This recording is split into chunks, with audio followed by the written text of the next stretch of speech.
ಮೇ 23ಕ್ಕೆ ನಿಮ್ಮ cinema release ಆಗ್ತಿದೆ. ಒಂದು ಅಣ್ಣ ಅವರನ್ನು ಸ್ಮರಿಸೋದ್ರ ಮೂಲಕ, ಅಂದರೆ ಇಂಡಸ್ಟ್ರಿಗೆ ದೊಡ್ಡ ಮಟ್ಟದ ಸರ್ವಿಸ್ ಕೊಟ್ಟಂತಹ ಲೆಜೆಂಡ್ರಿಗಳ ಜೊತೆಗೆ ಅಣ್ಣವ್ರನ್ನ ನಾವು ನೆನೆಸ್ಕೊಳ್ಳೋದಕ್ಕೆ ರೀಸನ್ನು ಆ ಒಂದು ಹೆಜ್ಜೆ, ಆ ಒಂದು ನಡೆ ಎಲ್ಲವೂ ನಮಗೆ ಅನುಭವಿಸ್ತಾ ಇರ್ತೀವಿ. ಅಣ್ಣವ್ರು ನೆನೆಸ್ಕೊಳ್ತಾ ಒಂದು ಎಪಿಸೋಡ್ ಮುಗಿಸ್ತೀನಿ. ಅಣ್ಣವ್ರು ಅಂದಾಗ ಮಂಜುಗೆ ಏನು ನೆನಪಾಗುತ್ತೆ? ಆ ಒಂದು ವಾಯ್ಸು ಸರ್, ಡೈಲಾಗ್ಗಳು, ವಾಯ್ಸ್ಗಳು. ಅದಾದಮೇಲೆ ಒಂದು ಸಾಂಗ್ಸ್ ಎಲ್ಲ ಕೇಳ್ತಾ ಇರ್ತೀನಿ ನಾನು, ಕನ್ನಡ ಸಾಂಗ್ಸ್, ಹಳೆ ಸಾಂಗ್ಸ್ ಎಲ್ಲ. ಆಮೇಲೆ ನೋಡಿದ್ರೆ ಅವ್ರು ಅನ್ನೋರು ವಾಯ್ಸ್ ಇರುತ್ತೆ. ನಾನು ಅಂದ್ಕೊಂಡಿದ್ದು ಬೇರೆ ಯಾರೋ SPB ಅವರು ಇನ್ನೊಬ್ರು ಯಾರು ಆಡಿರ್ತಾರೆ ಅಂತ. ನೋಡಿದ್ರೆ ಅನ್ನೋರು ಆಡಿರ್ತಾರೆ. ಏನೋ ಒಂಥರ ಎಲ್ಲ ಹೋಗಿ ಪ್ರಾಪರಾಗಿ ಕಲ್ತ್ಕೊಂಡ್ಬಂದೇ ಮಾಡ್ಬೇಕಂತಲೇ ಇಲ್ಲ. ಸರಸ್ವತಿ ಎಲ್ಲಿದ್ದರು ಇವ್ರು ಹೋಗ್ಬೇಕಂದ್ರೆ ಹೊಲಿತಲ್ಲ ಅಂತ ಅನ್ನೋರನ್ನ ನೋಡಿ ನಾವು ತುಂಬ ಇನ್ಸ್ಪೈರ್ ಆಗಿ ಕಲ್ತ್ಕೊಬೇಕಾಗಿರೋ ವಿಷಯಗಳದ್ದು. ನೀವು ದೇವ್ರ ಬಗ್ಗೆ ಮಾತಾಡ್ದಂಗೆ ಲೆಕ್ಕ ಇದು. ಈಗ ನೀವು ಕಣ್ಣೀರಾದ್ರಿ. ಎಲ್ಲರೂ ಯಾವ್ದು ಇಷ್ಟ ಆಗುತ್ತೆ ಅಂತ ಕೇಳಿದ್ರೆ ನಾವು ಗದ್ದಿ ಥರ ಆಗ್ಬಿಡ್ತೀವಿ, ಮಾತು ಬರಲ್ಲ ಈಚೆಗೆ. ನಮಗೆ ಕಣ್ಣಿಗೆ ಕಾಣೋದು ದೇವರೇ ಅವರು. ನಿಜವಾಗ್ಲೂ ಅವ್ರು ಮಾಡಿದಂಥ ಪಾತ್ರಗಳು, ಈಗ ಮಂಜು ಹೇಳಿದಾಗೆ ಸ್ಕ್ರೀನ್ ಪಕ್ಕದಲ್ಲಿ ನಿಂತ್ಕೊಂಡು ಸೀನ್ಸ್ ಎಳಿತಾ ಗೋರ್ ಪಾತ್ರಗಳನ್ನೆಲ್ಲ ನೋಡ್ತಾ ಇದ್ರಂತೆ. ಅವ್ರ ತಂದೆ ಗೋರ್ ಪಾತ್ರಗಳೇ ಮಾಡ್ತೀವಿ. ಪುಟ್ಸ್ವಾಮಿ ಸಾಬ್ರು, ಪುಟ್ಸ್ವಾಮಿ ಜಾಸ್ತಿ ಇತ್ತು, ರಾವಣ, ಕೀಚಕಾಯಿ ಪಾತ್ರಗಳು ನೋಡ್ತಾ ಇದ್ರಂತೆ ಅವಾಗಲೂ. ಅದೇನಾಗುತ್ತೆ, ಹಂಗೆ ನಿಂತ್ಕೊಂಡು ಇಂಟ್ರೆಸ್ಟ್ ಇದ್ದಾಗ ಎಲ್ಲ ಪಾತ್ರಗಳು ಡೈಲಾಗ್ ಇವ್ರಿಗೆ ಬಂದ್ಬಿಡುತ್ತೆ. ಈಗಲೂ ನೀವು ಪ್ರಯತ್ನ ಪಡಿ, ಅದಾಗುತ್ತೆ, ಸೈಕಲಾಜಿಕಲಿ ಆಗುತ್ತೆ. ಕೇಳ್ತಾ ಬಂದ್ಬಿಡುತ್ತೆ. ಇವಾಗ ಯಾವ್ದೋ ನಾವು ಚಿಕ್ಕ ನಾಟಕ ಮಾಡ್ತೀವಿ ಅನ್ಕೊಡಿ, ಅಲ್ಲಿ ಯಾರೋ ಪಾತ್ರ ಮಾಡೋನೊಬ್ಬ ಭ್ರಾಂಟ್ ಮಾಡೋನು ಎಲ್ಲ ಪಾತ್ರಗಳು ಡೈಲಾಗ್ ಹೇಳ್ತಿರ್ತಾನೆ. ಹೆಂಗೆ ಸಾಧ್ಯ? ಅವನ ಇಂಟ್ರೆಸ್ಟ್. ಹಾಗೆ ಕಲಾವಿದರಾಗಿ ಅವ್ರ ಸೇವೆ, ಅವ್ರಿಗೆ ಇದ್ದಿದ್ದ ಬ್ಯಾಕ್ಗ್ರೌಂಡು, ಅವ್ರನ್ನ ಸಾಕಿ ಸಲಕಿದವರು ಕಂಪ್ನಿಗಳು, ರೇಣೇದ್ರ ಕಂಪ್ನಿ ಆಗ್ಬೋದು, ನಮ್ಮ ಗುಬ್ಬಿರಣ್ಣ ಸಾಹೇಬರು, ಇವ್ರದ್ದು ಸುಬ್ಬನಾಯ್ಡು ಅವ್ರ ಕಂಪ್ನಿ ಆಗ್ಬೋದು, ಅವರೆಲ್ಲ ಏನು ಸರ್ ನಮ್ಗೆ ಕೊಟ್ಟರೆ ಕೊಡುಗೆ. ನಿಜ, ನಾವೆಲ್ಲ ಕಣ್ಣಿಗೆ ಕಾಣಲ್ಲ ಅವ್ರ ಮುಂದೆ ನಾವು ಅಂಥವ್ರು. ಅಣ್ಣವ್ರ ಬಗ್ಗೆ ಮಾತಾಡೋದಕ್ಕೆ ಅದೇ ದೇವ್ರನ್ನ ವಿಶ್ಲೇಷಣೆ ಮಾಡ್ದಂಗೆ ಆಗುತ್ತೆ. ನಾನು ಇನ್ನೇನು ಹೇಳೋಕ್ಕಾಗಲ್ಲ. ಅವರ ಆಶೀರ್ವಾದ ಕನ್ನಡ ಇಂಡಸ್ಟ್ರಿ ಮೇಲಿದೆ, ನಮ್ಮ ಮೇಲೂ ಇರಲಿ, ಇನ್ನು ಮುಂದೇನೂ ಇರಲಿ ಅಂತ ಕೇಳ್ಕೊತೀವಿ.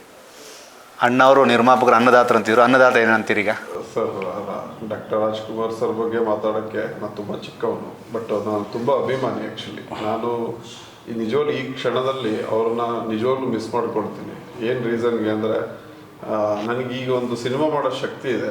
ಇನ್ ಕೇಸ್ ಅವ್ರು ಇದ್ದಿದ್ದರೆ ಎಷ್ಟೇ ಕಷ್ಟ ಆಗಿದ್ರು ಒಂದು ನನ್ನ ಸಿನಿಮಾದಲ್ಲಿ, ಯಾಕೆಂದರೆ ಅವರೊಂದು ಶಕ್ತಿ, ದೈವಶಕ್ತಿ. ಸಿನಿಮಾಕ್ಕೆ, ಒಂದು ಸಿನಿಮಾ ಇಂಡಸ್ಟ್ರಿಗೆ ಅವರೊಂದು ದೊಡ್ಡ ಶಕ್ತಿ. ಅವ್ರನ್ನ ರೀಪ್ಲೇಸ್ ಮಾಡೋಕ್ಕೆ ನಿಜವಾಗ್ಲೂ ಯಾರ ಕೈಯಿಂದೂ ಆಗಲ್ಲ, ಇನ್ ಫ್ಯೂಚರಲ್ಲೂ ಆಗಲ್ಲ ನನ್ನ ಪ್ರಕಾರ. ಕನ್ನಡಕ್ಕೆ ಕಾಂಟ್ರಿಬ್ಯೂಷನ್ ತುಂಬ ಇದೆ ಆ್ಯಕ್ಚುಲಿ. ಯಾಕೆಂದರೆ ಅವ್ರ ವಾಯ್ಸಿಂದ, ಅವ್ರ ಹಾಡುಗಳಿಂದ ಎಷ್ಟೋ ಜೀವಗಳು ಉಳ್ಕೊಂಡಿದೆ. ಈಗ ಯಾವುದು ಆಕಸ್ಮಿಕದಲ್ಲಿ ಬಾಡುವಂಥ ಹೂವೆ, ಆ ಸಾಂಗು ನನಗೆ ಗೊತ್ತಿರೋ ಹಾಗೆ ನನ್ನ ಪರ್ಸನಲ್ ಲೈಫಲ್ಲಿ ತುಂಬ ಇಂಪ್ಯಾಕ್ಟ್ ಆಗಿದೆ. ಓಕೆ, ಯಾಕೆಂದರೆ ನಾನು ಚಿಕ್ಕ ವಯಸ್ಸಿಗೆ ಆ ವೈಟ್ ಆ್ಯಂಡ್ ಬ್ಲ್ಯಾಕ್ ಸಿನಿಮಾ ನೋಡಿದಾಗಿಂದಲೂ ರಾಜ್ಕುಮಾರ್ ಇದ್ದಾರ, ಯಾವಾಗಲೂ ಶುಕ್ರವಾರ ಅಂತ ಅನ್ಸುತ್ತೆ, ವಾರಕ್ಕೊಂದ್ಸಲ ಸಿನಿಮಾ ಚಿತ್ರಮಂಜರಿ ರಾಜ್ಕುಮಾರ್ ಅವ್ರು ಇದ್ದಾರ. ರಾಜ್ಕುಮಾರ್ ಅವರೊಬ್ಬರೇ, ಯಾಕೆಂದ್ರೆ ಆವಾಗ 2 ಜನ 3 ಜನ ಒಂದೇ ತರ ಕಾಣೋರು. ರಾಜ್ಕುಮಾರ್ ಸರ್ ತರ, ಯಾರು ಉದಯ್ ಕುಮಾರ್, ಕಲ್ಯಾಣ್ ಕುಮಾರ್ ಎಲ್ಲ ಒಂದೇ ತರ ಕಾಣೋರಲ್ಲ ವೈಟ್ ಆ್ಯಂಡ್ ಬ್ಲ್ಯಾಕ್ ಅಲ್ಲಿ. ನಮಗೆ ಚಿಕ್ಕ ಹುಡುಗರಲ್ಲಿ ರಾಜ್ಕುಮಾರ್ ವಾಯ್ಸ್ ಅಲ್ಲಿ ಮ್ಯಾಚ್ ಮಾಡಕ್ ಹೋಗೋದು, ಈ ಥರ ಎಲ್ಲ ನನ್ನ ಲೈಫಲ್ಲಿ ಒಂದು 3 ಜನ ತುಂಬ ಇಂಪಾರ್ಟೆಂಟ್ ಪರ್ಸನ್.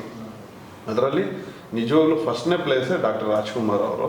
ಸೊ ಯಾಕೆಂದರೆ ಅವ್ರು ನೋಡಬೇಕು ಅನ್ನೋ ಆಸೆ ಇತ್ತು ನನಗೆ, ಡೈರೆಕ್ಟಾಗಿ ನೋಡೋಕ್ಕಾಗಲಿಲ್ಲ. ಅವ್ರ ವಾಯ್ಸು ನಂದು ಯೂಟ್ಯೂಬ್ ಓಪನ್ ಮಾಡಿದರೆ 100ಕ್ಕೆ 95% ಅವ್ರ ಸಾಂಗ್ಗಳೇ ಬರೋದು.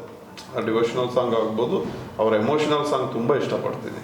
ಸೊ ಹಾಗಾಗಿ ನನ್ನ ಲೈಫಲ್ಲಿ ಏನೋ ಅಂಥ ಚಾನ್ಸ್ ಸಿಕ್ಕಿದ್ರೆ ಅವ್ರಿಗೊಂದು ಒಳ್ಳೆ ಸಿನಿಮಾ ಮಾಡ್ತಿದ್ದೆ ಅಂತ ಅವರ ಅವ್ರ ಫ್ಯಾನ್ ಆಗಿ ನಾನು ಆ ಥರನೇ ಯೋಚನೆ ಮಾಡ್ತೀನಿ. ಒಂದು ಕೌಟುಂಬಿಕವಾಗಿ, ಸಾಂಸಾರಿಕವಾಗಿ, ಒಂದು ಸಂಸಾರ ಸಹಿತ ಬಂದು ಸಿನಿಮಾ ನೋಡೋವಂಥ ಸಿನಿಮಾಗಳು ಬರ್ತಿತ್ತಲ್ಲ, ನಾನು ಆ ಮೈಂಡ್ ಸೆಟ್ಟಲ್ಲಿ ಇರೋನು.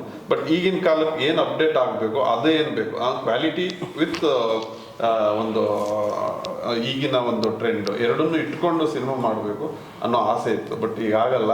ಮುಂದೆ ಏನಾದರೂ ಚಾನ್ಸಸ್ ಸಿಕ್ಕಿದ್ರೆ ಶಿವಣ್ಣ ಅಂಥವ್ರು ಒಬ್ರು ಮಾಡಬೇಕು ಅನ್ನೋ ಆಸೆ ಇದೆ. ಸೊ ದೈವ ಆಂಜನೇಯನ ಆಶೀರ್ವಾದ ಇದ್ರೆ ಖಂಡಿತ ಮಾಡ್ತೀವಿ. ಗ್ರೇಟ್ ಎಂಡಿಂಗ್, ಎಪಿಸೋಡ್ ಎಂಡಿಂಗ್ ತುಂಬ ಚೆನ್ನಾಗಿ ಕನೆಕ್ಟ್ ಆಯಿತು.